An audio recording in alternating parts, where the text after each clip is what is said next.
사무엘상.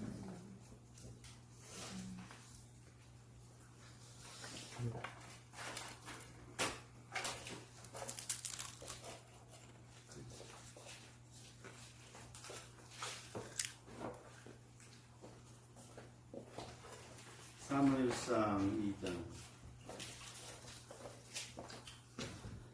사무엘상 2장 한나의 기도.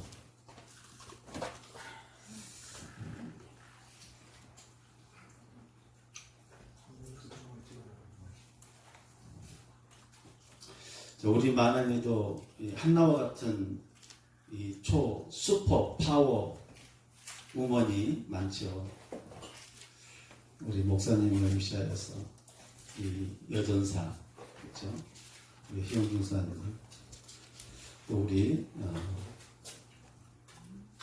이름이 수아라고 그래야 돼? 수아라는 사람. 네, 진짜 여성이 엄마로 바뀌었을 때 그 엄마의 능력은 대단하다라는 것을 우리가 그 역대상이나 역대하나 열왕기상하를 보게 되면 알 수 있는 것 같아요. 그 엄마가 가지고 있는 섬기는 것, 엄마가 가지고 있는 생각, 또 사상, 엄마가 느끼고 또 바라고 같은 것들이 그대로 고스란히 젖을 통하여서 자녀에게 흘러가고 또 귓전에 속삭임으로 흘러가서 그게 그 어린 자녀들의 바로 뭐가 되면 삶의 양식이 되어버리는 거예요. 그래서 그 어렸을 때 그 엄마의 그 소리로 아이들은 먹고 자라게 되잖아요. 그래서 그게 우리는 우리나라에서 가정교육이다라고 얘기를 하죠. 그래서 가정교육이 바로 엄마의 입에서 나오는 것 같아요. 자녀가 잘못되면은 엄마 탓이다. 엄마 아빠는 상관없다. 이런 말은 아니고. 야, 깜짝 놀랐어? 그럴까봐? 그런 건 아니고 정말 그 엄마의 그 정신 건강이 정말 중요하다는 것을 느껴요. 그래서 이 한나를 봤을 때 이 한나는 정말 그 괴로움 많이 당하잖아요. 콩지와 파티 중에서 콩지 파티처럼 브린나라는 그 파티에게 엄청나게 괴로움을 당하는 이 예쁜 착한 콩지잖아요, 그렇죠? 콩지가 좋은 사람인가? 네. 아 맞죠. 파티가 나쁜 사람. 네. 콩지 파티. 맞아. 그러니까 이 한나는 콩지고 브린나는 파티죠. 이 파티의 괴롭힘이 얼마나 심했던지 그 괴롭힘을 통해서 바로 이 한나라는 여인이 다시 한번 거듭나게 되죠. 성숙하게 되고 주님을 더욱더 사모하게 되고 주님을 더욱더 알아가는 거.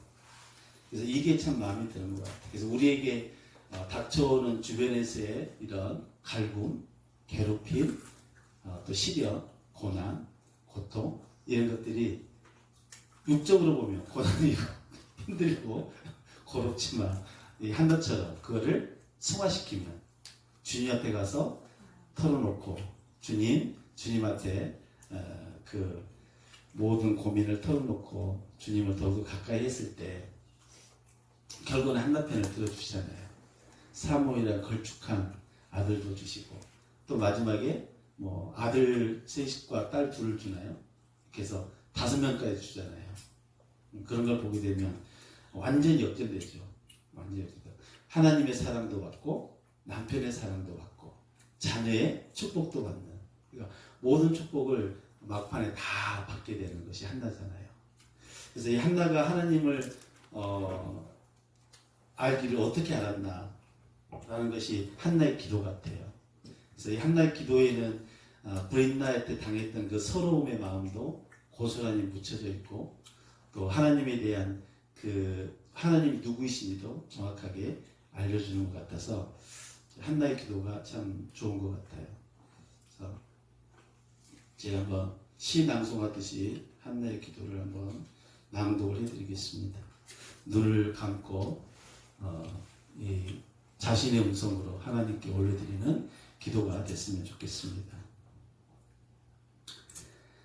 내 마음이 여호와를 말미암아 즐거워하며 내 뿔이 여호와로 말미암아 높아졌으며 내 입이 내 원수들을 향하여 크게 열렸으니 이는 내가 주의 구원으로 말미암아 기뻐함이나이다.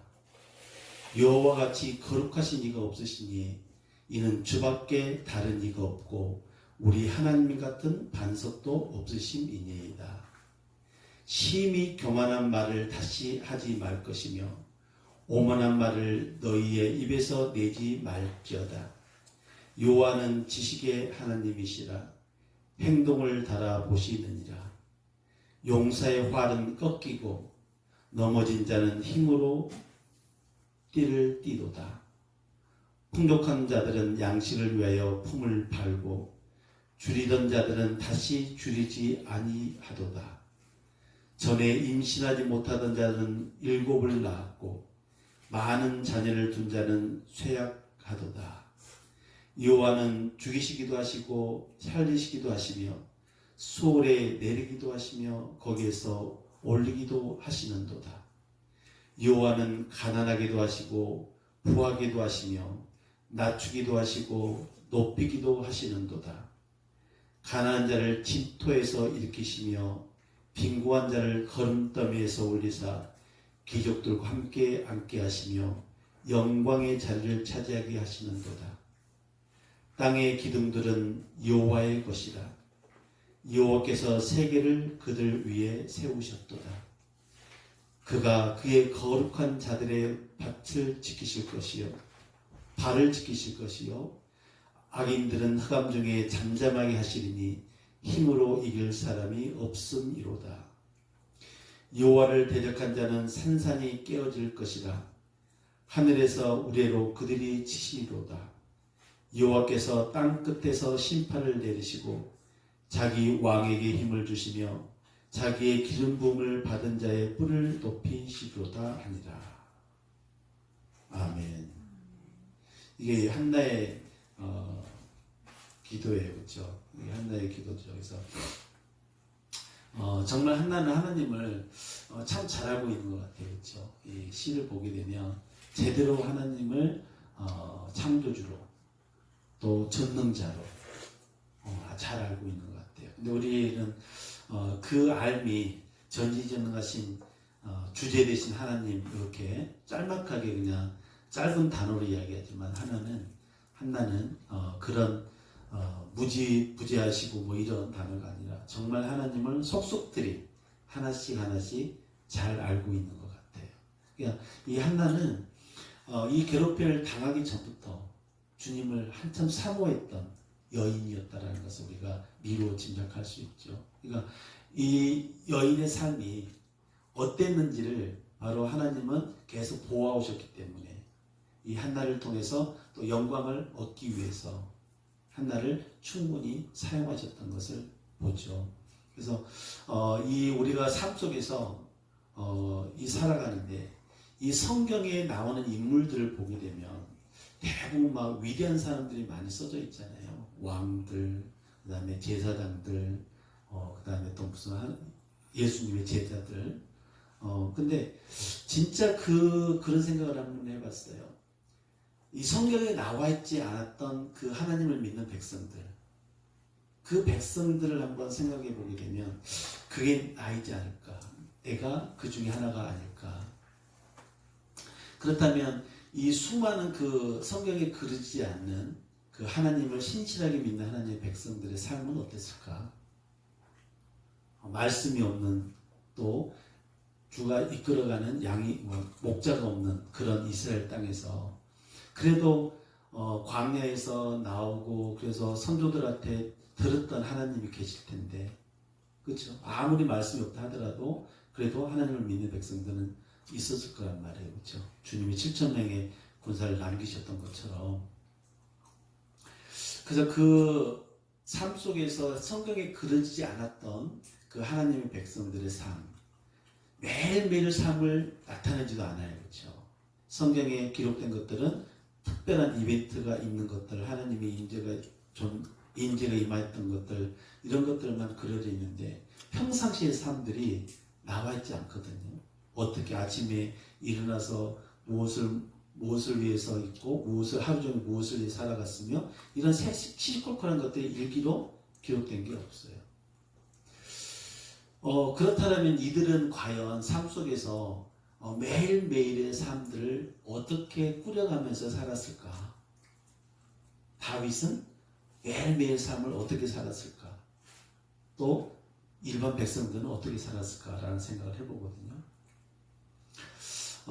정말 그때 우리가 만약에 그 시대에 거기에 딱 그 몰입돼서 그곳의 현장에서 살아간다면 그때 우리의 위치, 우리가 하나님을 믿는 그 믿음의 위치는 어느 정도 됐을까? 라는 것을 한번 생각해 봐요. 그래서 그런 걸 생각해 보게 되면 이 한나도 세세한 그런 삶들이 그려져 있지 않지만 이런 하나하나의 행동들을 보게 되면 이 한나라는 사람이 얼마나 하나님과 가까이 했으며 하나님을 경외했는지 하나님을 또 신뢰했는지 이런 것들이 보여진다라는 거죠. 왜냐하면 사람이 이렇게 계속 당하면 그렇죠? 악이 받치니까 한번 들이받기도 하고 뭐 이럴 텐데 뭐 그런 내용이 별로 없잖아요. 악이 받치면 들이받는 거 뭐 얼마든지 할 수 있는데 그 순둥이처럼 착하고 착해서 참은 것인지 아니면 하나님 때문에 하나님의 자녀로서 내가 하나님의 말씀 안에서 그걸 소화해냈는지 보면은 한나는 아마 후자였던 것 같아요. 그렇죠? 악으로 깡으로 막 머리를 치받고 싸우지 않고 하나님의 말씀 안에 순종하면서 그 자기가 가지고 그렇다고 해서 마음에 상처가 없는 것도 아니었고 그 수많은 상처를 가지고 그대로 주님 앞에 가서 중얼중얼 주님 곁에 고했다라는 것은 그 한나의 그 삶이 바로 그려지지 않은 성경에 그려지 않았던 삶들이 고스란히 이렇게 선명하게 보인다라는 거죠. 그래서 우리도 그런 삶이 매번 이렇게 예배에 와서 예배드리고 찬양하고 경배하고 또 춤추고 이런 것들이 만약에 어떤 하나에 드러나는 것이라면 우리가 매일매일 삶 속에서는 바로 어떻게 살아야 될까? 그게 우리가 하나님과 매일매일 하루하루의 삶을 하나님과 얼마나 같이 동행하고 하나님의 말씀을 우리가 따라 살아가느냐에 따라서 그 사람이 하나의 이벤트에 의해서 드러나는 게 아니라 삶 전체를 통해서 그 사람이 얼마나 하나님을 사랑하고 사모했는지를 나타내 줄 수 있다는 거죠. 우리 마나임 식구처럼. 우리 마나임 식구들은 전부 다 그런 분들, 매일 삶 속에서 하나님과 동행하고 하나님의 말씀을 지키려고 노력하는 하나님의 자녀들, 또 예배를 통해서 또 찬양을 통해서 마음껏 하나님을 경배하는 그런 또 자녀들로 우리 마나임 구성되어 있다는 것은 특별한 케이스인 거죠. 그래서 한나처럼 이와 같이 한나처럼 정말 하나님을 사랑하는 그런 자녀들이 이 마나임의 식구가 아닌가 이런 생각을 해봐요. 그래서 이 한나가 결국에는 그 하나님의 은혜로 말미암아 그렇죠. 그 사무엘을 얻는데 그 사무엘이 또 어떤 자예요, 그렇죠? 사무엘이 또 어떤 자냐고 완전한 하나님께 바쳐지는 하나님이 들었을 수밖에 없는 그런 자녀를 또 그 한나의 또 품을 통해서 이렇게 자녀를 주셨다는 것은 이것 또한 어마어마한 복이라고 볼 수밖에 없는 거죠. 그래서 그 하나님을 사랑함이 하나님이 내게 그 자녀를 주셨을 때 그 사무엘이라는 자녀를 얼마나 안고 싶고 얼마나 키우고 싶었겠어. 불임날 보면서 얼마나 질투했었겠어요. 그렇죠? 그럼에도 불구하고 딱 젖먹일 동안만 사무엘을 기른 후에 젖먹일 후에는 엘리 제사장에게 보내서 하나님에게 맡기는 그 믿음. 그렇지만 또 부모로서 항상 아련했기에 매년 해마다 고운 배시옷을 지어서 또 예쁘게 입혔던 그것도 엄마의 마음. 그런 마음들이 한나가 이 사무엘을 하나님께 드리면서 하나님의 온전한 하나님의 자녀로 드리고 또 자기가 육신의 부모로서 또 그 자녀에게 찾아가서 또 입혀주고 또 같이 서로 이렇게 칭찬하면서 서로 위로가 되어주는 이런 아름다운 한나의 삶을 볼 수가 있는 것 같아요. 그래서 저희도 그 한나와 같은 삶을 살아간다면 참 좋겠다. 그 수많은 고난과 고통과 역경을 바로 우리의 그런 현실 속에서의 고난과 역경으로 삼지 않냐고. 내 마음에는 힘들지라도 그거를 묵묵히 하나님께 가져가서 하나님과 독대할 수 있는 그런 믿음을 가지고 있으면 좋겠고, 매일 삶 속에서 그 하나님을 사모하는 마음도 고스란히 가져갔으면 좋겠고, 또 우리가 내 소유라고 생각하지 않고 자녀를 내 자녀로 생각하지 않고 온전히 하나님의 영적인 자녀로 드려지는 이런 또 청지기 같은 마음도 우리가 닮았으면 좋겠고, 또 그래서 그 삶이 마지막에는 자녀의 축복으로 또 가정의 축복으로 모든 축복을 받았던 그 한나의 삶이 우리의 삶도 그렇게 한나의 삶처럼 닮아갔으면 참 좋겠다라는 생각을 해봤었어요. 그래서 이 한나의 기도를 통해서 이 한나가 고백했던 하나님, 그래서 낮추기도 하시고 높이기도 하시고 또 수월해서 내리기도 하시고 올리시기도 하시는, 그러니까 모든 것을 하나님의 뜻에 따라서 하나님의 하나님이 이끄시는 길의 여정에 따라서 온전히 하나님 앞에 맡겨드리는 바로 그런 한나의 모습이 우리의 삶 속에서 드러났으면 좋겠다라는 말씀을 좀 드리고 싶습니다. 한나 파이팅! 가자!